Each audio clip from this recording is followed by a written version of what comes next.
Hello, welcome back to the Vintage Fisherman.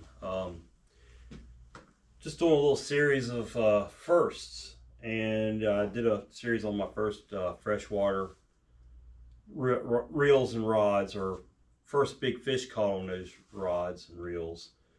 But I want to talk about, I guess the most sacred of rods and reels in this house will be my dad's.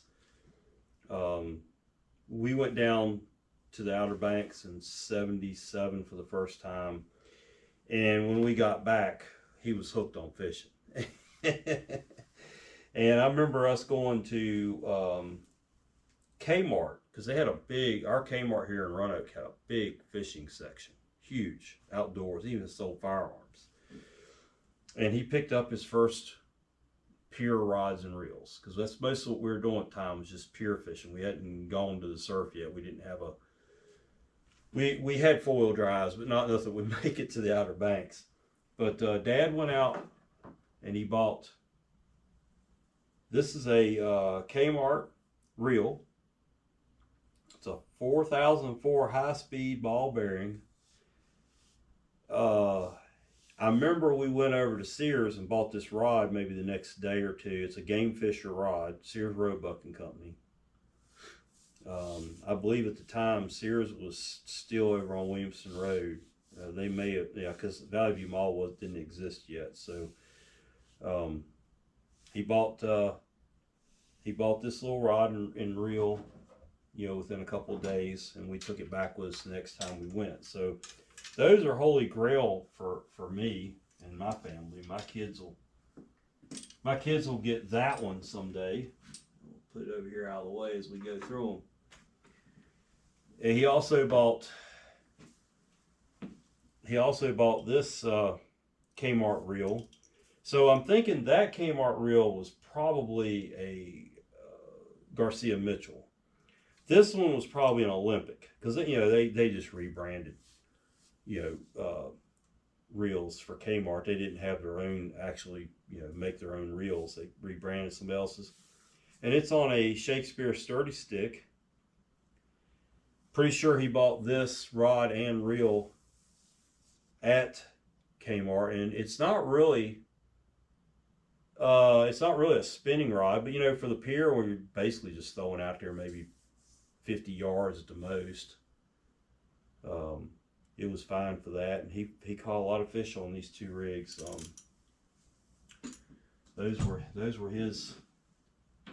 his babies. I wasn't allowed to fish with those.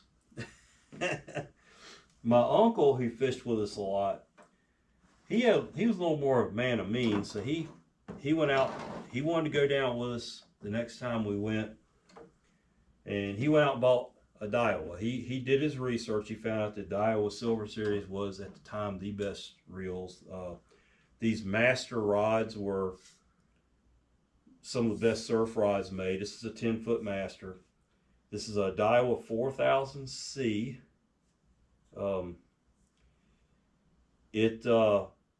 It's caught a lot of fish, and my uncle fished with this. I even got right on there, Uncle Bill, so we'd know whose it was, because I've got a bunch of these 4000s. He had maybe two of them. I think one more of them's over here on the shelf. I forget what rod he had it on, but it's in great shape. It's like brand new. It looks like it just came off the rack. And these were great rods. He caught a lot of bluefish on these things, and we just had a really good time fishing with them. And his had the ceramic guides. Well, my dad and I went out and we put our money together, and we bought a 4000C also. I swear this thing still got the original line on it from back then. I probably need to pull that line off, but he probably bought the reel and I bought the rod or something like that. But this one's got wire guides. It doesn't have the ceramic on it. Same rod, but I think we got these reels at a local tackle shop. Either that, or we got them down on the Outer Banks at TW's or Tatum's or someplace like that. But I can't remember exactly where we got them at. But I caught a lot of bluefish on this setup. My dad did too. I can remember standing on the pier and throwing Hopkins spoons. This is before the gotchas came out. We throw Hopkins spoons out there as far as you could see and rip those daggone bluefish back and catch them like crazy. You could do it in the surf too. But I caught a lot of bluefish. In fact, that bluefish on the chimney there, hearth, I caught on this rod and reel.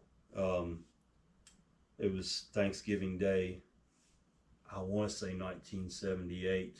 My uncle and I were the only ones out there. He had his blue rod and I had mine. And I hooked into a bluefish and caught it, and then we ended up catching 2 or 3 of them. And he wanted me to have one mounted, so he took it and got it mounted for me the next day. Great guy. My uncle was a good man. And he loved to fish and play golf. That was his two things. But I went on to buy more of these 4000Cs, and I'll get into them later when I start talking about some of my saltwater stuff. But I've got several of them already mounted on rods that I've had since the 80s. So we'll talk about those later. But these are some of the ones that mean the most to me and my family because of what we caught on them. And they'll get handed down to my boys someday. Probably my oldest boy will be the caretaker of them next. So anyway, that's my little trip down memory lane on some of our saltwater gear and my dad's stuff. My dad passed away in 2003. He was from the coal mines of West Virginia. He went to Yeager High School, played football, basketball, and baseball. And he ended up going to Ohio State on a basketball scholarship as a point guard, but didn't stay. His academics suffered. And he moved on to Morris Harvey, which is now Charleston University, and he played sports there and went to school. And he wound up in Roanoke, and he was a football coach, local high school football coach for right at 30 years. And he was probably the second winningest, if not the most winningest football coach in the valley. And high school football is big in this valley. And we still give out a scholarship in his name every year at the local high school that he coached at, and my brother went to school at, and all 3 of my sons went to school there. And they named the field after him. So his gear is the holy grail to us. We take care of it, and it always will be taken care of. But anyway, thanks for watching my video. Please like the video and subscribe to my channel. I'm John, the Vintage Fisherman. We'll catch you later.